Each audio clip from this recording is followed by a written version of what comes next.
Foro de Inversiones EE.UU, Arabia Saudita, una nueva era de cooperación. At the U.S.-Saudi Investment Forum, great group of people, the biggest, you got the biggest in the room, but some of the most talented, maybe most importantly, the word talent, successful and innovative business leaders anywhere on the planet. Whether you have come from near or far, we're delighted to have you invest right here in the hottest country anywhere in the world. Every leader is saying the United States we're the hottest country in the world. We're going to keep it that way too. But this has been, according to those that seem to say it, and I will say it, I would never say a thing like that because I want to be very modest. I always want to be modest as I can. They say this has been the best 9 months that any president has ever had. I'd say that's pretty good, right? But we've had a great 9 months. Now we have to do it more than a few more times. We just have to keep it going. We'll keep it going. I want to thank my friend, a great gentleman, Crown Prince Mohammed of Saudi Arabia, for his bold leadership and deep commitment to the ties between our two countries. Thank you. Thank you. Great gentleman. Yesterday we had a phenomenal visit at the White House celebrating the 80-year bond between the United States and Saudi Arabia. We ended with an unbelievable show last night in a room that was far too small, but the next time you're here, you'll have a much bigger room. It's gonna be much bigger. I made more enemies last night by we had 119 people. That was a record for the room. So they've wanted for 150 years. They've been clamoring for a ballroom at the White House, and we're giving them one. We're giving them one plus, and it'll be something. But you'll be here. You'll be among the first, if not the first, if you'd like. You know, we'll work it out. But you had a lot of people that wanted to be there. They really would have witnessed something that was really incredible. The entertainment last night was incredible, including our great opera singer, but including the military, the talent and the military musically is also incredible. So it was great to be with you last night. I think it was something to behold. We officially designated the kingdom yesterday as the major non-NATO ally. That's a big deal. That's actually a very big deal.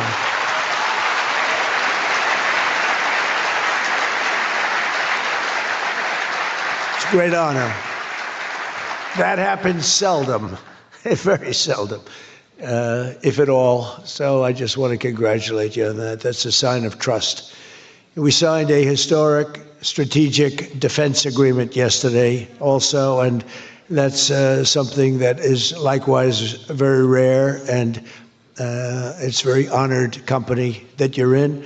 And we're going to be selling Saudi Arabia some of the greatest military equipment ever built. We build the best military equipment in the world by far. That's why we do the most business, including nearly 300 American-made tanks is what you're buying, among many other things, the airplanes, and we're working on getting that approved very quickly. It's already approved, but don't worry.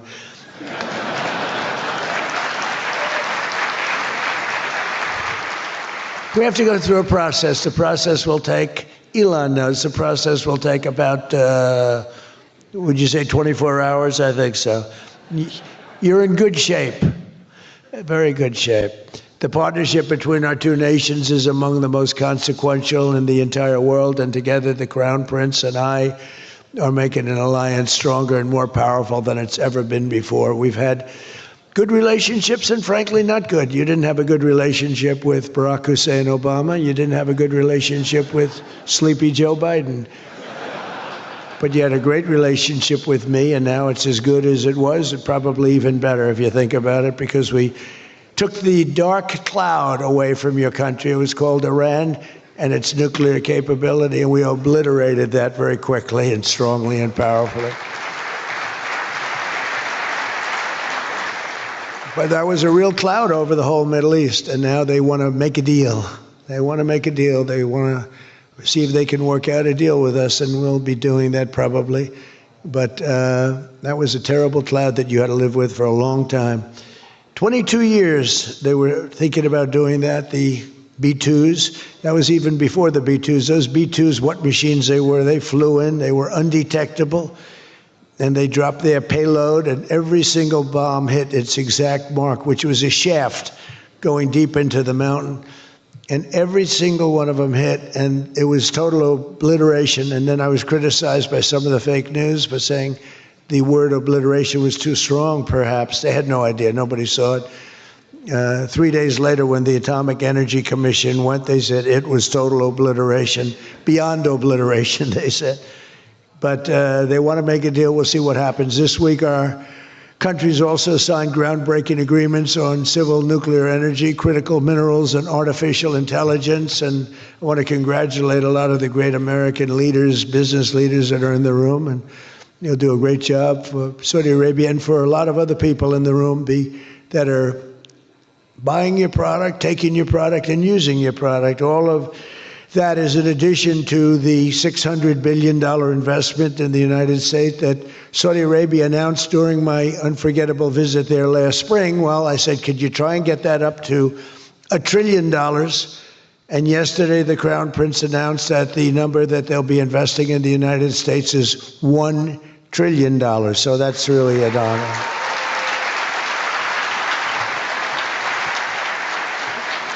And we just took a picture backstage with some of the great business leaders and some of the great people, friends of mine from your country, and beautiful picture. And while we were taking the picture, I said, could you make it 1.5 trillion? So he's got something to think about. I don't know. We'll get something. I think we'll get something, Scott, right? But many of you in the room are playing a key role in making these projects happen, and we're told that $270 billion in agreements and sales are being signed between dozens of companies, and that's just happening today, $270 billion. That's big stuff. So on behalf of the thousands of American workers who I care about most, I want to thank you for bringing all those jobs and all those great opportunities to America and bringing great wealth to America. We've become a very wealthy country. We have a couple of little things. We're waiting for a decision. We hope that's going to be good, but if it's not, we always find ways, we find ways, but we've done things that nobody thought were possible, and we're taking in trillions and trillions of dollars. Tariffs have been, frankly, the best thing that's ever happened to our country. They've always been used against us, and we never had people that were smart enough to use them in the opposite direction. But now you do, and we have taken in trillions of dollars, and it's been absolutely amazing. We're going to be doing a dividend to the people, low and middle income, moderate income people, of at least $2,000. In addition to that, we'll be paying down debt very substantially. It's the kind of money we're taking in. And really, countries that took advantage of us are no longer taking advantage of us. Friends, some of our friends treated us far worse than our enemies on trade anyway, and we've got that all straightened out. And everybody's happy. They respect us again. It's like one of those things. I think they like us better, and they actually respect us, and it works out much better for us, too. But I especially want to thank our numerous Saudi friends here today, including the ambassador to the United States, a friend of mine, Princess Rima. Thank you very much. Great job. Great representative you have. You sent a good representative.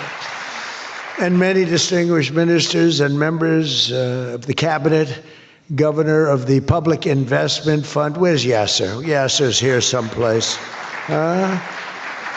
Sometimes I see him dressed both ways. I don't know. It's cooler that way. I'd dress that way if I could.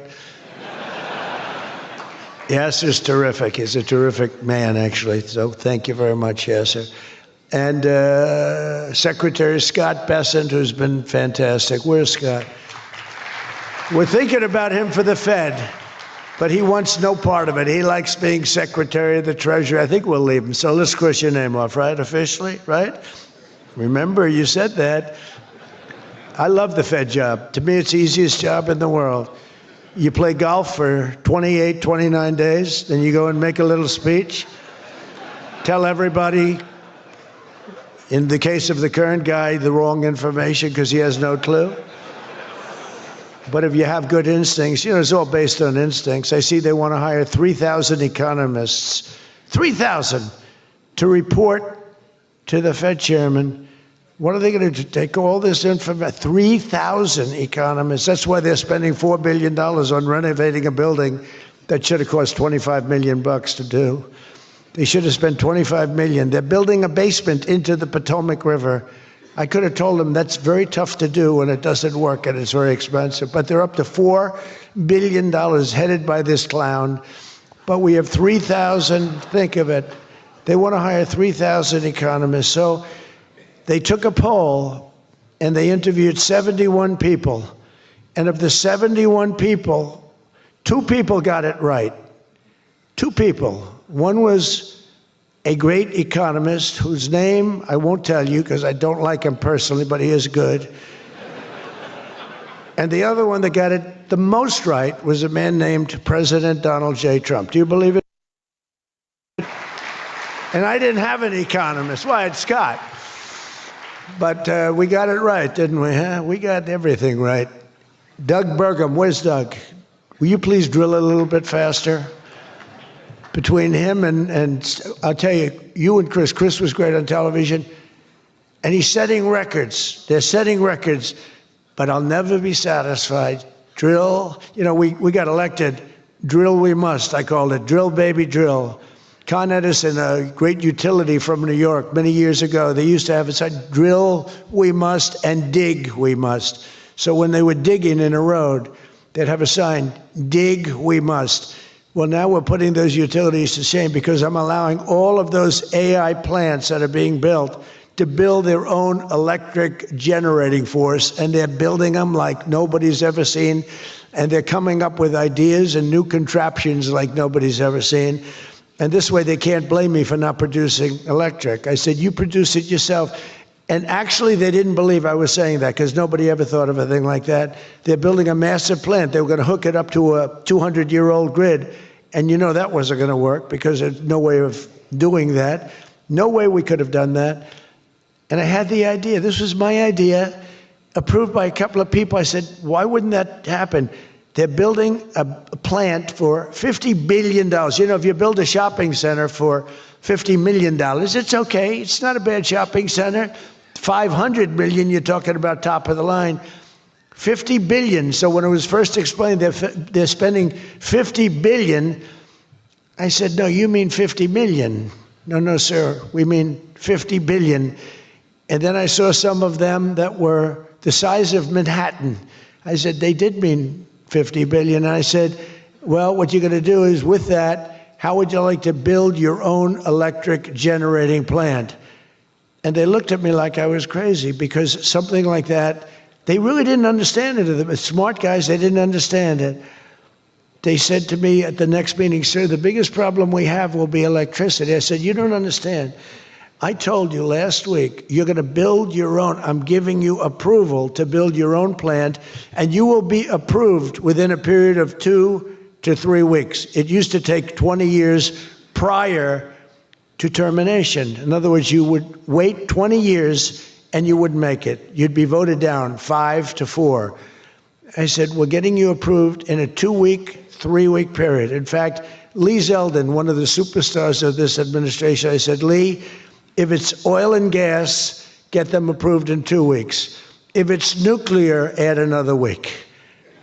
Because some are going nuclear, and they're doing, be careful, they better be careful, but they are going to be careful. They're the greatest people in the world. So now they come back and they actually believed it, and now they're being approved rapidly, and we have things being built, the likes of which nobody's ever seen. We're leading China by a lot in AI.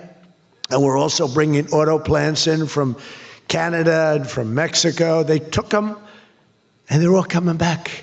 They're all coming back because of tariffs. If we didn't have tariffs, I mean, they like the fact that we won the election by a landslide on November 5th. That helped. But they're all coming back, and they're coming back from Germany and Japan. Toyota just announced, as you know, $10 billion worth of new plants. They just announced it last week. I went to various countries, and Japan was one of them. And Toyota's coming in with a $10 billion investment in 4 or 5 plants. Now we're going to be more advanced than we were. So we led the car industry like 100% 50 years ago. We led the chip industry 30, 40 years ago. We had 100%.